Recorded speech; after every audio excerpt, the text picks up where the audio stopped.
Mga kananay, meron nagtatanong sa atin, no? Ito ang tanong niya, basahin natin according sa kanyang sinusulat, okay? Diyan sa inyo, hindi uso ng pangunguha ng pagkain sa basurahan kasi yung isang Pilipina kahilig mamulit ng mga sa basurahan. Makatilid lang sa mga bibilhin sa loob ng bahay pero delikado sa kalusugan sa mga bata. Makatipid ata itong sabi niya. Okay. At sagutin natin, no? So, dito sa amin, itong state namin, yes, hindi uso dito ang pangunguha ng basura. At saka yung basurahan talaga dito ay nakalak.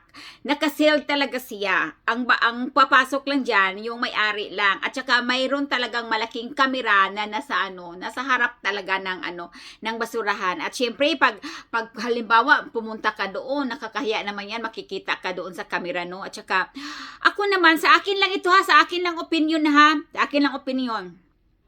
Ayaw kong kaganyan ako mga kananay kasi ayaw ko rin ipahiya ang aking asawa. At yung asawa ko na si Tim ay napakaarte talaga yan pagdating sa pagkain.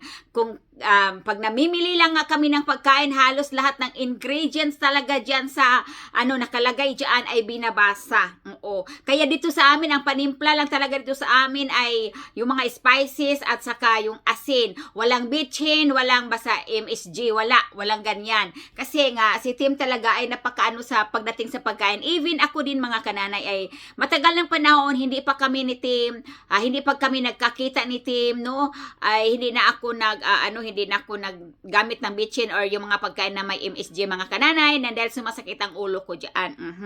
So yun po, no? At ayaw ko rin ipahiya yung asawa ko mga kananay, no? Kasi maawa din naman ako sa asawa ko. Baka mamaya kausapin ako ng asawa ko, dear, wag ka naman ganyan, dear, na mangunguha ka ng pagkain sa basurahan. Para din naman sa akin mga kananay, kasi ako ngayon nagka-H. pylori na nga mga kananay. Ang H. pylori ay isa yan siyang kind of bacterial, no? Na makukuha mo sa pagkain, sa tubig na hindi mo alam. Lalo na pag kumakain tayo ng mga buffet or somewhere. Lalo na sa mga dyan, sa mga turo-turo na pagkain. So, ako talaga ay nag-iingat din talaga ako. Minsan nga, na-disappoint nga ako mga kananay na dahil nga medyo maarte naman talaga ako pagdating sa pagkain. Pero nagkaroon nga ako ng ganyan. Kaya hindi natin alam, kasi sabi nga ng doktor, nakukuha yan sa tubig, yung mga ganyan. At saka, mga dilata na pagkain. Kaya ingat-ingat din kayo sa mga dilata na pagkain. So, ayan na nga, yung pamamasura, wala yan dito sa state namin, bawal yan dito. At saka yung mga basurahan talaga nila ay nakasealed talaga yan. So, yan. At ayaw ko rin ipahiya yung asawa ko sa mga ganyan, no? Kasi, maka-afford naman tayo dyan kahit papaano, kunting tipid lang. Basta, ayaw ko rin na nandoon sa basura na kinukuha ko. Kasi yung basurahan na yan ay how many years na yan na nandyan.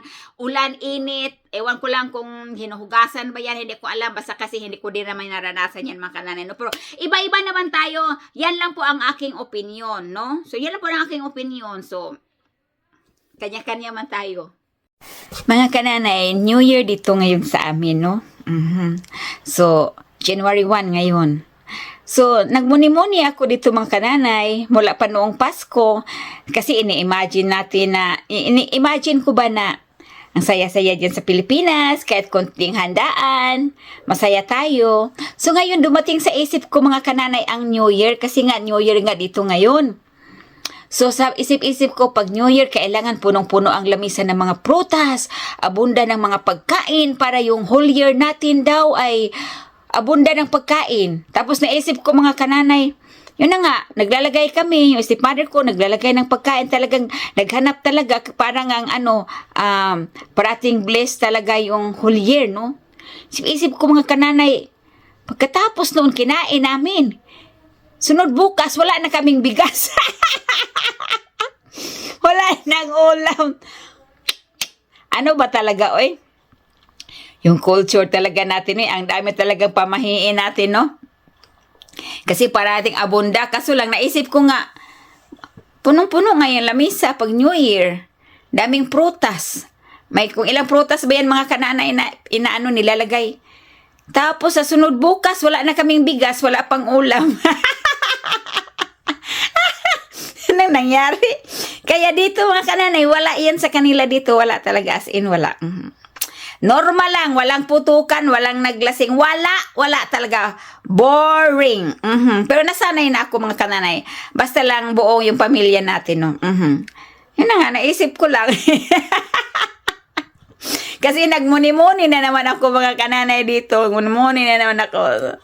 Wala talaga. Pero dito, wala silang ganyan. Naghanda, punuin yung lamisa. Pero may pagkain sila parati. Pero ang naubusan lang naman ng pagkain mga kananay sa Pilipinas, sa'yo yung mga hihirap. Pero mayayaman, bunday yan sila. Nang dahil nga parati ako nakikita ng anak ko na ako'y nagluluto, so ito ngayon, gumawa na siya ng menu para sa akin. Don't take a picture of the wine base. I got a little bit of recipes to show. It's a 3-fish fillet, mackerel, chopped, trout, chopped, salmon, chopped. Remember, it has to be chopped, not diced. Salt has to be coarse, rosemary has to be whole, and the pepper, use it sparingly. Parsley, chopped. Also, the garlic, diced. Basil, chopped. And sweet paprika. Combine into a sauce. And then wine basing. Optional, 3 shots. Customized to your liking. And for baked chicken, just get a whole chicken, herbs and spices, salt, coarse, basil, diced parsley, and They had to bake the ham and she fried garlic, the okra. paprika, or onion can work for the dry She rub. fried the okra and then Are you done? the Yes, potatoes I and the sped run macaroni that. and cheese is Mga nanay, ang bait ng anak ko, hinatiran niya ako dito sa computer ng snacks. O, di ba? Maraming gluten.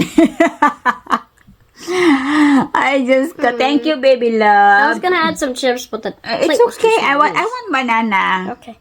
I'll And hold feed you on. a few chopped bananas. Give me this one. I like this one. Hello. But I was like, but that's the only thing with gluten in this. Oh yeah, I also got some dried fish. Kaya tribal. Agoy, ginawa ko mga nagibutangan, magbulad. Matiyaw eh. What? There's some bones in it. Where they put the dried fish? Oh, it's okay, it's okay. Gibutang. What? Give me this. Okay, okay. I only ate the small one. You can have the big one. Bring it under to the kitchen. Okay. Gibutangan, magbulad, mga Gusto ko siya makagbulad. Gusto ko siya bulad. Yan, mga kananay, natira niya ako ng snack dito sa kwarto. Nasa computer man ako. Kaya ayun, naghatid ng snacks ang aking bugoy.